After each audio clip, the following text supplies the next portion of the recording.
찾았으면 아멘. 6장 17절 말씀을 찾았으면 아멘. 다 같이 읽도록 하겠습니다. 시작. 이후로는 누구든지 나를 괴롭게 하지 말라. 내가 내 몸에 예수의 흔적을 지니고 있노라. 아멘. 기도하겠습니다. 조윤희, 박선민. 하나님 감사드립니다. 날마다 하나님을 향하여서 동일한 기도 제목을 주님께 올려드립니다. 이 세상 그 무엇보다 가장 값진 예수 그리스도를 주인으로 섬기는 자녀들, 예수 그리스도를 모셔드리는 가정, 우리의 사랑하는 자녀들의 삶과 가정이 되기를 원합니다.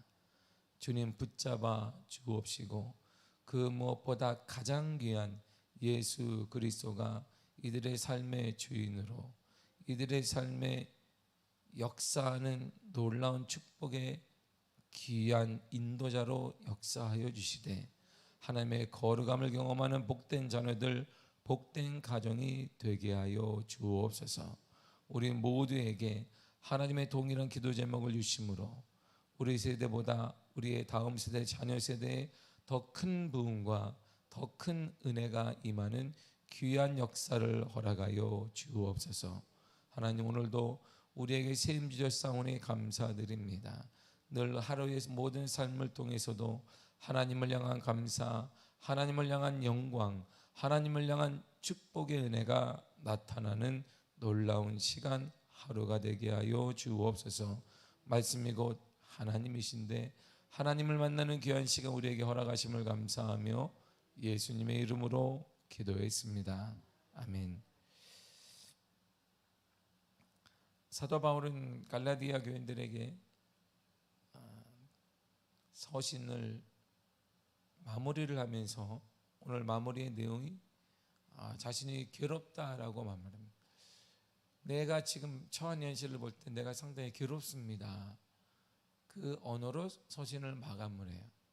소망을 얘기하고, 원래 모든 면에 편지를 쓰게 되면 끝에는 그러나 이런 문제가 있지만 나는 소망이 있습니다, 기쁨이 있습니다 라고 끝내야 되는데, 사도 바울은 이 마감되는 그 순간까지 내가 지금 상당히 괴롭습니다 이렇게 끝을 내요.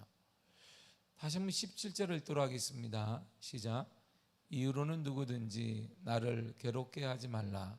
내가 내 몸에 예수의 흔적을 지니고 있노라. 아멘.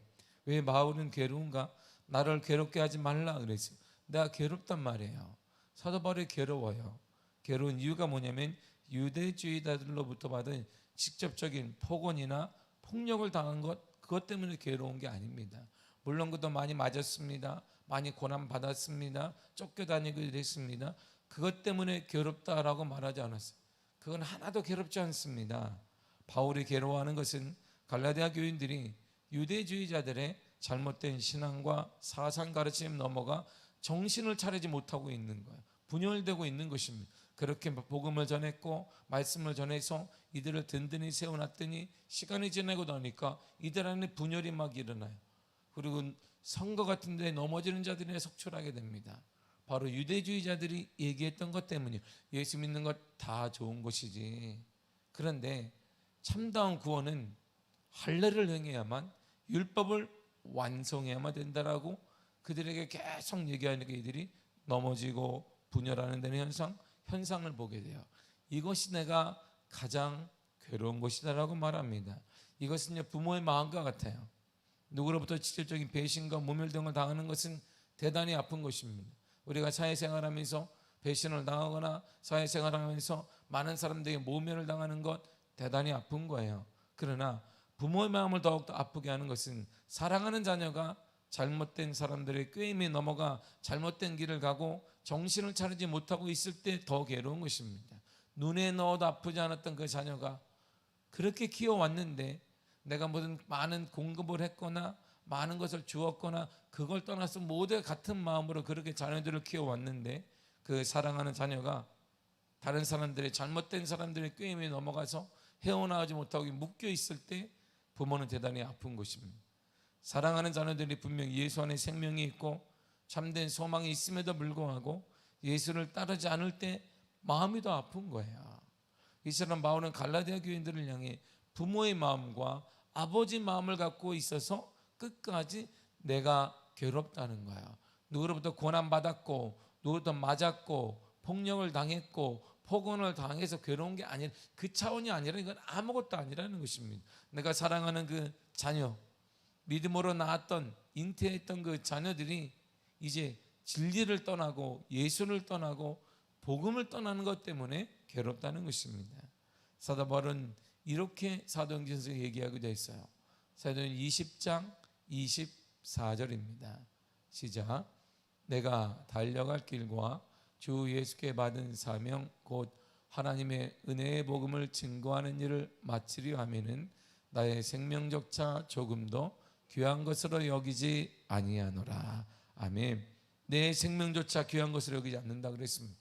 내 생명 아무것도 아니라는 것이에요. 복음만 전해질 수 있으면, 복음만 전해진다고 한다면 내 생명은 아무것도 아니라 언제 죽어도 괜찮다는 것입니다. 그런데 지금 갈라디아 교인들에게 복음이 탁 막혀버렸어요. 복음을 전했는데 그 복음이 왜곡되어지고 막혀졌단 말입니다. 그래서 그가 괴롭다는 것입니다. 생명처럼 내가 낳았고 생명처럼 사랑했던 갈라디아 교인들이 진리를 떠나 예수를 떠났단 말이에요. 이 현실이 사도 바울이 가장 괴롭다는 것입니다. 이것은 우리를 향한 하나님의 마음과 같아요. 예레미야 애가 3장 32절과 33절을 보세요. 시작. 그가 비록 근심하게 하시나 그의 풍성한 인자하심에 따라 긍휼히 여기실 것임이라. 주께서 인생으로 고생하게 하시며 근심하게 하심은 본심이 아니시로다. 아멘. 하나님 우리를 긍휼히 여기십니다. 우리를 불쌍히 여겨주십니다. 하나님의 본심은, 하나님의 본 마음은 우리들이 실컷 고생하고 우리들이 고난받으며 우리들이 근심하며 사는 것이 아니다, 이런 말이에요. 이렇게 사는 것은 아니다라는 것입니다. 그래 한번 아파봐라. 우리가 아픔 가운데 고난 가운데 눈물 가운데 평생을 자르고, 네가 잘못했으니까, 너가 멋대로 살았으니까 그렇게 한번 살아봐라 이 나쁜 사람아. 이런 것이 하나님의 뜻이 아니라는 것이에요. 하나님의 마음은 그런 게 아니에요. 하나님의 뜻은 그게 아닙니다. 하나님의 자녀가 고생하고 하나님의 자녀가 근심하며 그렇게 사람들에게 모멸감 당하고 사는 것이 하나님의 본 마음이 아니라는 것이에요. 그럼에도 우리가 고생하고 근심하고 살아가게 되는 것은 다음에 나와요. 39절과 40절을 보세요. 시작. 살아있는 사람은 자기 죄들 때문에 벌을 받나니 어찌 원망하랴. 우리가 스스로 우리의 행위들을 조사하고 여호와께로 돌아가자. 아멘. 우리 자신이 지은 죄의 결과예요. 하나님에 대해서 원망이 아니라 우리 이렇게 사는 것은 지은 죄의 결과입니다. 그럼에도 하나님은 당신의 자녀 우리가 고생하며 근심하며 살기를 원하지 않으셨습니다. 그래서 방법을 주신 거예요. 당연히 죄 때문에 이렇게 사는 거예요. 이런 거예요. 내가 지은 결과로 이렇게 사는 거예요. 그런데 하나님은 그거조차도 용납하지 않으셨어요. 죄의 결과로 고생하고 죄의 결과로 고난받고 죄의 결과로 우리가 근심하며 사는 것 주님의 뜻이 아니란 말이에요. 그것도 하나님은 아니에요. 그래서 하나님이 방법 하나 딱 주신 게 있어요. 다 괜찮다, 다 용서할 테니 한 가지만 하라는 거예요. 그게 뭘까요? 여호와께 돌아오라. 여호와께 뭐하라? 돌아오라, 이런 말입니다. 돌아오면 길이 열리고, 돌아오면 고생이 끝나고, 돌아오면 근심이 끝나고, 돌아오면 길이 생기고, 돌아오면 하나님의 기적이 있으며, 돌아오면 은혜가 있으며, 돌아오면 하나님의 역사가 있다, 이런 말입니다. 하나님께 돌아오면 인생이 달라진단 말입니다. 나는 부족해요. 우리는 늘 실수해요. 우리는 이제 죄를 짓습니다. 넘어질 수밖에 없어요. 아플 수밖에 없어요. 고생과 근심은 당연한 게 우리가 죄의 결과니까, 내가 실수한 결과니까 당하는 것입니다. 사람들에게 모멸감 당하는 거, 내가 실수했으니까 당하는 거, 내가 그렇게 못했으니까 당하는 거예요. 그러나 하나님은, 하나님의 자녀가 실수하거나 죄가 있다 할지라도 그렇게 살기를 원하지 않으세요. 그래서 하나님이 길을 하나 주신 게 돌아오라는 거예요. 여호와께 돌아오라. 돌아오면 길이 열려요. 여호와 하나님께 돌아오면 인생이 달라집니다. 여호와 하나님께 돌아오면 고생이 끝납니다. 돌아오면 근심이 끝납니다. 그래서 우리 자녀들이 하나님의 은혜 가운데 사는 것, 이 땅의 축복을 누리며 사는 비결이 뭐냐면 여호와 하나님께 돌아오는 거야. 역대상 4장 10절이 이렇게 말합니다. 시작. 야베스가 이스라엘 하나님께 아뢰어 이르되 주께서 내게 복을 주시려거든 나의 지역을 넓히시고 주의 손으로 나를 도우사 나로 환난을 벗어나 내게 근심이 없게 하옵소서 하였더니 하나님이 그가 구하는 것을 허락하셨더라. 아멘. 하나님이 뭐 하셨어요? 허락하셨더라 그랬어요. 허락하셨더라. 하나님이 야베스의 기도를 들어주셨습니다. 하나님, 내 지역이 넓어지기를 원합니다. 주의 손 나를 도와서 환난 가운데 내가 벗어나기를 원합니다. 내게 근심이 없기를 원합니다. 왜요? 하나님의 본심이 뭐냐? 예레미야가 3장에 보면 하나님의 근심은 하나님의 백성, 하나님의 자녀가 고난당하고 고소생하며 근심하며 사는 게 아니라고 하셨는데, 거기에 맞춰서 야베스가 기도했습니다. 하나님, 내게 근심이 없게 해주옵소서. 하나님의 거룩한 손으로 나를 붙잡아 주셔서 이 환난 가운데 나를 콕 집어 건져주시고 내 지역을 넓혀 주옵소서 그랬어요. 그러니까 하나님이 그가 구하는 것을 허락하셨더라 그랬어요. 중요한 게 뭐예요? 하나님이 뭐 했더라? 허락하셨더라 이랬어요. 우리 하나님은 허락하기를 원하세요. 여러분들의 그 기도에 하나님이 허락하여 주실 것입니다. 여러분의 그 기도 하나님이 허락하여 주실 것이에요. 그러니까 입을 열어 기도하란 말입니다. 여호와 하나님께 돌아와 입을 열어 기도하면 하나님이 듣고 허락하셨더라 그럴 거야. 여기서 돌아온다는 의미를, 돌아온다라는 의미를 구약에 바울의 그 뜻을 이렇게 해석했어요. 조금 다르게 해석했습니다. 16절 그래 17절을 다 같이 읽도록하겠습니다. 17절입니다. 시작. 이후로는 누구든지 나를 괴롭게 하지 말라. 내가 내 몸에 예수의 흔적을 지니고 있노라. 아멘. 보세요. 여호와 하나님께 돌아오면 길이 생기고 여호와 하나님께 돌아오면 역사가 나타나고 여호와 하나님께 돌아오면 하나님이 허락하시고 여호와 하나님께 돌아오면 고생이 끝나고 여호와 하나님께 돌아오면 근심이 끝난다 그랬어요. 그 여호와 하나님께 돌아온다는 그 의미를 사도 바울은 이렇게 바꿔서 얘기했어요. 그게 뭐냐면 예수의 흔적을 가지라 그랬어요. 이것이 여호와 하나님께 돌아온다는 의미예요. 여호와 하나님께 돌아온다니까 멀찍하니 어떻게 가다가 그런 게 아니라 예수의 흔적이 남는다는 흔적이. 이 흔적은요, 소나 양의 내 소유임을 나타내는, 그래서 불로 짖어서 이거 내 거야 라고 내 기호를 찍어내는 것입니다. 종이 특정한 주인의 소유임을 나타내기 위해 자국이나 소인을 꽉 찍는 거예요.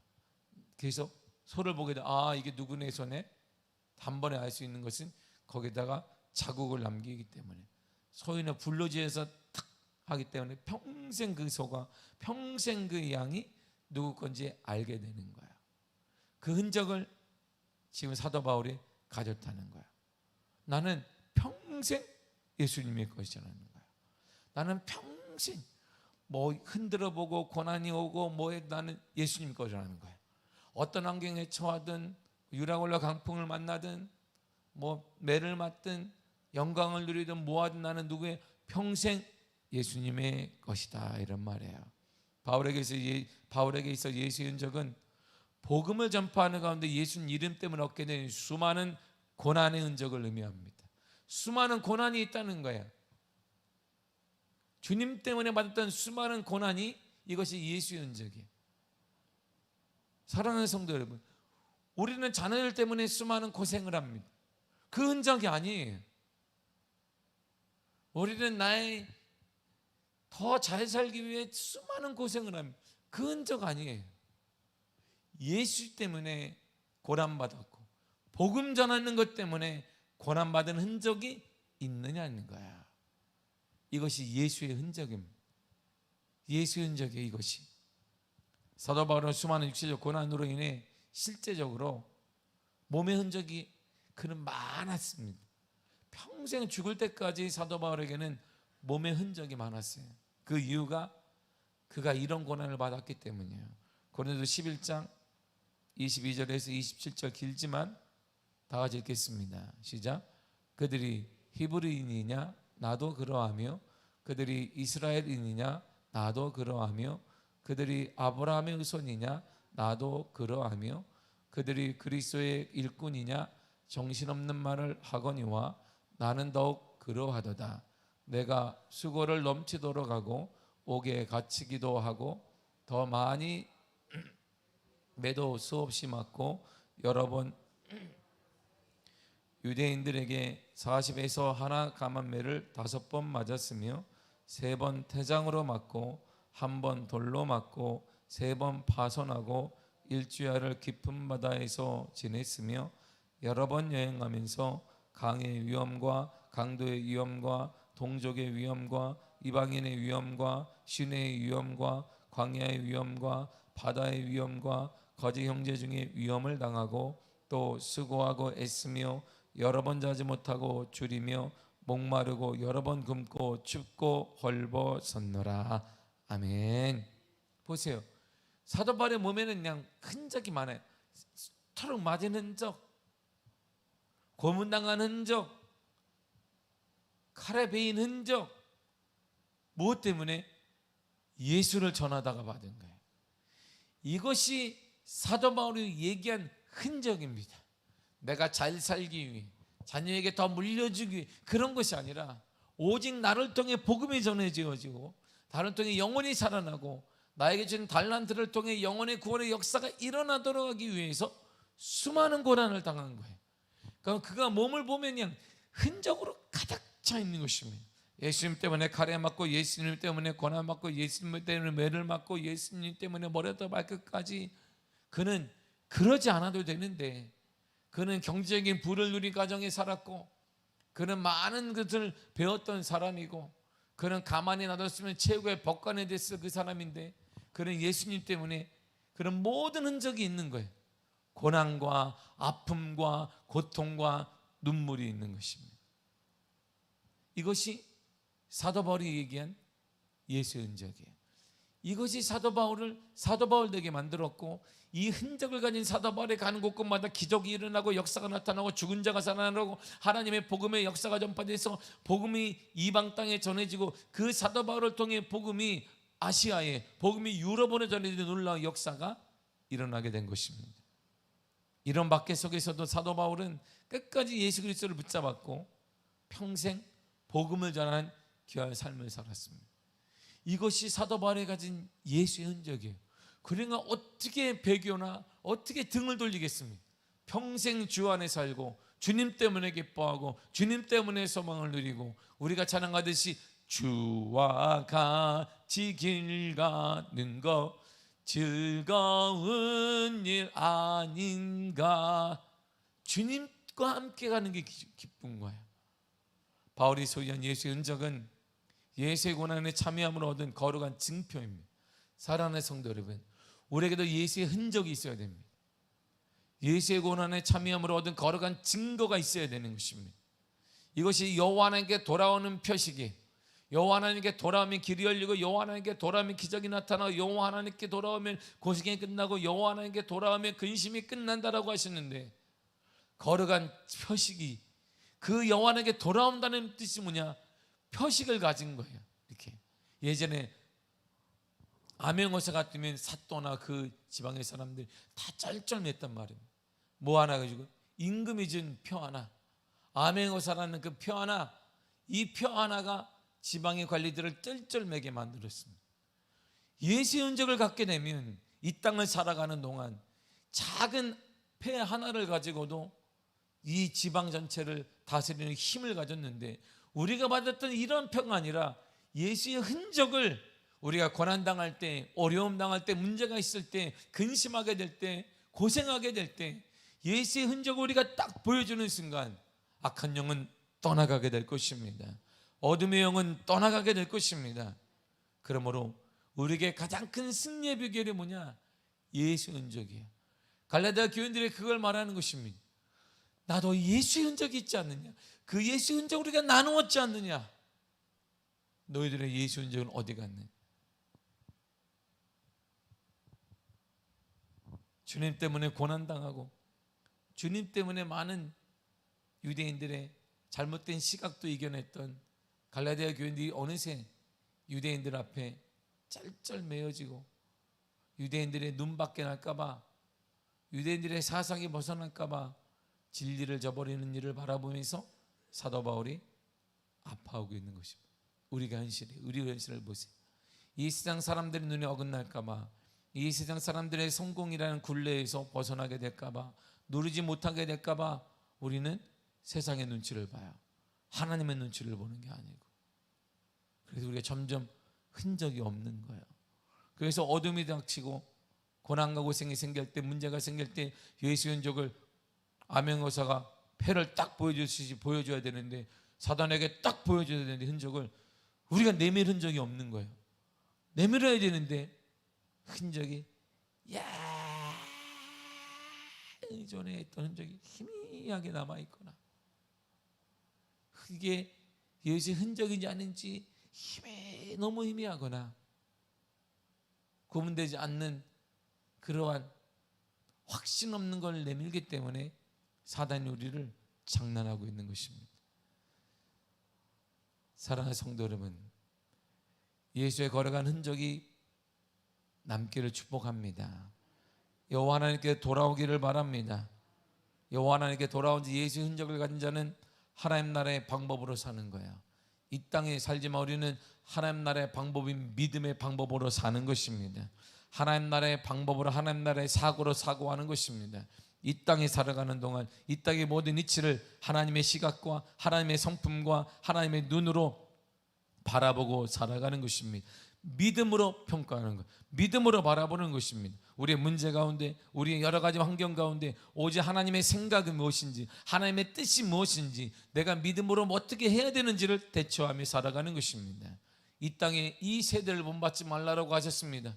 그러므로 이 땅을 살아가지고 있지만 우리는 하나님 나라의 방법을 사용해야 되고, 그 하나님 나라의 방법이 바로 믿음의 방법입니다. 사도 바울에게는 구원은 그리스도를 믿음으로만 받는 것입니다. 여러분들의 그 문제는 지금도 예수 그리스도를 믿음으로 고쳐질 것입니다. 우리의 가정은 예수 그리스도를 믿음으로 치유될 것입니다. 우리의 자녀의 변화도 예수 그리스도를 믿음으로 변화가 일어날 것입니다. 그럼 우리에게 가장 필요한 게 뭐냐? 성령 하나님의 거룩한 역사가, 그리스도께서 보내신 또 다른 부의사인 성령님의 강한 역사가 여러분 가정에 임하도록, 그 문제 가운데 임하도록 입을 열어 기도하시기를 바랍니다. 우리가 기도할 때 하나님은 허락하십니다. 하나님이 허락하셨더라 그랬어요. 허락하셨더라 그랬습니다. 하나님이 그가 구하는 것을 허락하셨더라. 그러므로 우리가 오늘 구할 때 성령의 거룩한 역사가 여러분들의 기도 제목에, 여러분들의 삶에, 여러분들의 가정에 반드시 임할 줄 믿습니다. 입을 열어 기도하십시오. 내 입을 크게 열라 내가 채우리라 그랬습니다. 이런 놀라운 역사를 가지고 믿음으로 여러분들의 삶의 변화가 나타나고 응답되어지는 은혜가 보여지기를 간절히 축복합니다. 기도하겠습니다. 하나님 감사드립니다. 우리에게 하나님의 은혜 허락하시며